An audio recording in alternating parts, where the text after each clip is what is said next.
Today we're looking at the Meepo Hurricane Ultra all-terrain electric skateboard. There are several things I really like about it, and one thing I really dislike. Also, I'm making a big change to my channel. Stick around to the end of the video if you want to hear about that.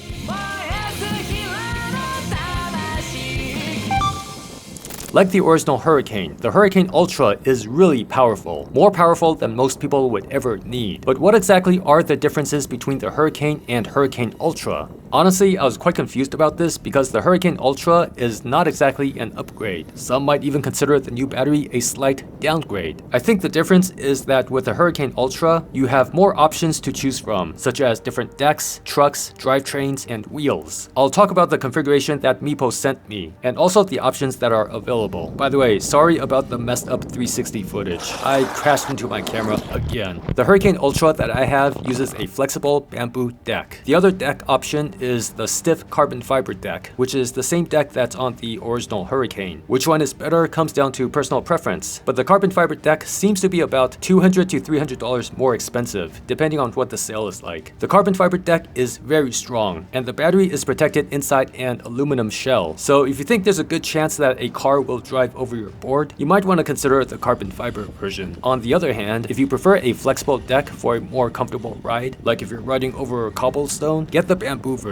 I was pretty happy with this deck. Most, but not all, other all-terrain bamboo decks have hardly any concave. There are pros and cons to that. With a more shallow concave, your feet don't get as tired on longer rides. But I personally prefer being able to feel the edges of the deck with my feet at all times. So I prefer the more pronounced concave of this deck. I would consider the flex to be a medium flex. It does flex noticeably, but it wasn't too bouncy for me like certain other boards. The grip tape is really grippy. It took me a while to get used to it. The trucks on my Hurricane Ultra are all-terrain traditional kingpin trucks. They're pretty similar to most other e-skate all-terrain TKP trucks on other brands. Double kingpin trucks, like the ones on the original Hurricane, are still available as an option. I prefer their TKP trucks, which are more stable at high speeds and sacrifice a little bit of turn radius at low speeds. The wheels on my Hurricane Ultra are the 165mm tubeless tires. These hubs look really cool. I think they're the best looking parts of this board. These tires are really wide compared to most other e-skate pneumatics. These are 72mm wide and have a relatively flat contact patch. Most others are about 50mm with a rounded contact patch. With this flat and wide contact patch, the grip is incredible as you would expect, but compared to a more rounded and narrow contact patch, you get less ride comfort and also less range. So be aware of the trade-offs when choosing wheels. The other stock options are the 175 by 50mm tires and the 165 by 65mm racing tires. If comfort is your priority, go for the 175mm tires. These are also more affordable than the other two options. I imagine the racing tires would perform similarly to the tubeless tires. They are less wide, but still very wide. On my Hurricane Ultra, I have Meepo's new gear drive, which uses the same motors as the original Hurricane. I'll basically just read to you what Meepo wrote about their gear drive versus belt drive on their website. According to Meepo, with their gear drive, you get more torque. There's something about an exclusive buffer protection that protects the gears. I don't know what that is. If anyone can comment on that, please feel free. It's maintenance and trouble-free, according to the webpage. Is it really maintenance-free or is it low maintenance? Again, if someone can comment about that, that would be awesome. Less sliding resistance, more smooth acceleration. I'm not totally sure what that's referring to, but it's probably about how a board with gear drive supposedly has less rolling resistance compared to belt drive. I gotta say though, it did not feel that way to me. Every time I let go of the throttle, I feel like I'm thrown forward a little bit. That might be because of the really wide tires creating more resistance. I'm really not sure. Even if that's the case, I thought the ESC is supposed to smooth out the deceleration. But anyway, for most of us, I think belt drive is already very low maintenance and very high torque. Belt drive is also a lot more customizable. My opinion at the moment is that the only people who should get gear drive are people who ride in situations where stuff is always getting into their belt drive system. With gear drive, the gears are protected inside a sealed housing. To me, that's the main selling point of gear drive. It's also the one thing that Meepo doesn't mention on their webpage. The new battery is 691 watt-hours, made up of Samsung 40T cells in a 12S4P configuration. That's about 5% less watt-hours than the original Hurricane, which used a 726 watt-hour pack made of Molicel P42A cells, also in 12S4P. Aside from the 5% smaller capacity, the bigger downgrade is that the original P42A cells supposedly perform better in extreme temperatures. However, Samsung 40T is still a highly reputable battery cell. Nowadays, I don't actually read too much into the battery cell model, and I'll explain why in a future video. The only reason I mention it here is because I made a big deal about how great the P42A was in my original Meepo Hurricane video. For the range, I got 31 kilometers. I was about 79 kilograms with everything I was wearing. The weather was 8 degrees Celsius, and the tires were at about 30 psi. As always, remember that many things affect range. Meepo's website says 50 kilometers, which is probably possible under the right conditions and with the right parts.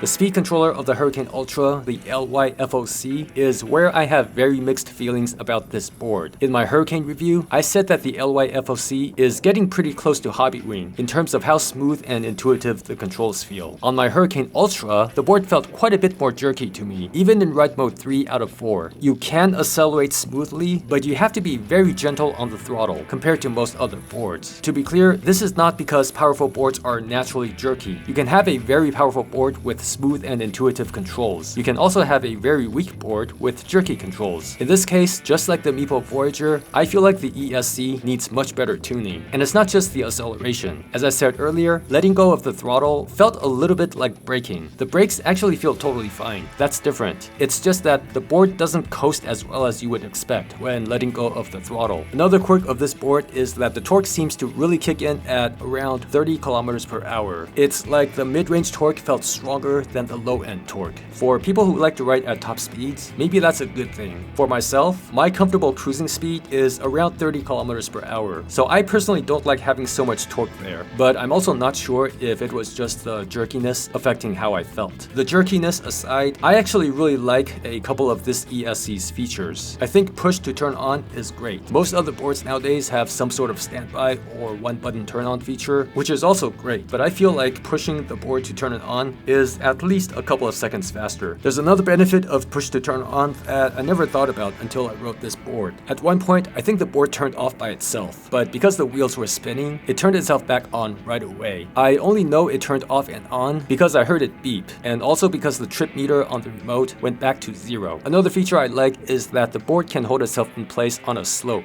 Most boards actually cannot do this. Not having this feature is not a deal breaker at all. You just have to put down your foot, but it's also very nice to have.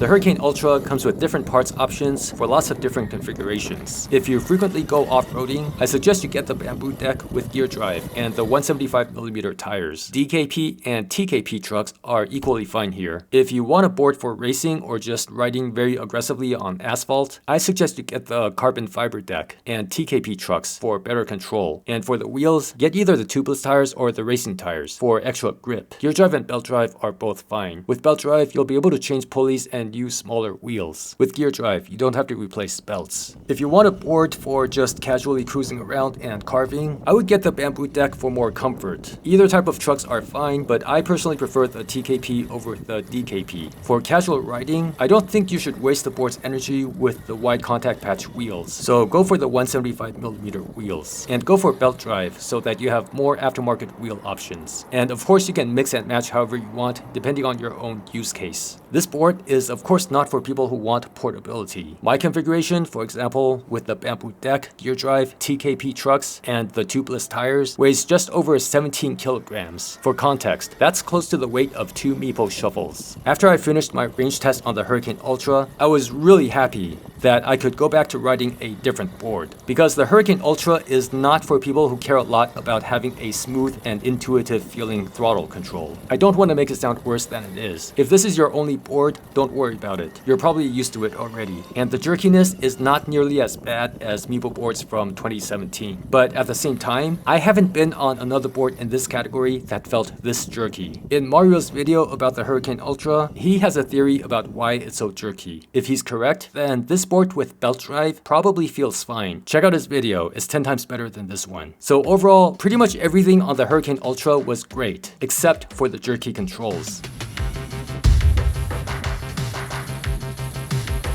This is my final video for 2022. I know it's 2023 right now, but this video was supposed to come out last year. In fact, most of the review videos I did last year were late by several months. I tried different ways to do videos faster, some ways were successful, but none of them felt sustainable. Also, of the more than 20 electric skateboards covered on my channel last year, I was personally interested in only a handful of them. The rest of them I did mainly because I felt like it was my obligation to my audience. Another part of it was, of course, the affiliate income. The more boards I cover, the more income opportunities, but honestly, it's not worth it. So for the sake of my sanity, for the rest of this year, I'll only be covering boards that I personally find interesting, meaning I personally actually want to try it out. That should give me time to finally make e-skate related non-review videos that I've been wanting to make. I have some terrible ideas that I'm really looking forward to show you guys. I think this change will make this channel a lot more enjoyable, both for myself and also for you guys who have been watching my videos. Thank you for sticking around. I'll be back in a couple of weeks.